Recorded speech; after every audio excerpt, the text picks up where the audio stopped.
A night's contemplation of the seriously damaging body blow the ballot result inflicted on Mrs Thatcher only served to fuel the near hysteria which gripped MPs behind the walls of the Palace of Westminster throughout the early part of the day.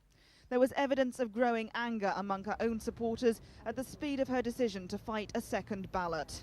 She should be aware that there is a very great deal of concern that she hasn't fully considered the implications of last night's vote.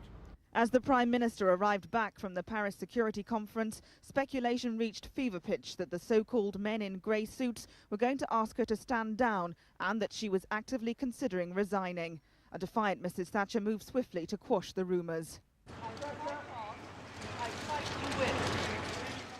A short time later in the House of Commons, a slightly tense but composed Mrs Thatcher made a statement on the security summit.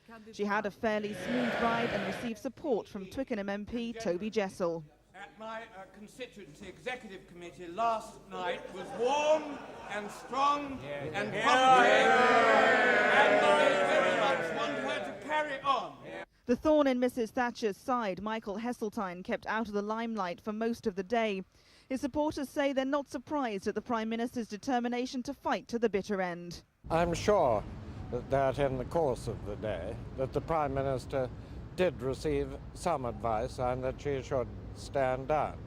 But she is, as we all know, a fighter, and I'm sure that she has always intended to fight the second round.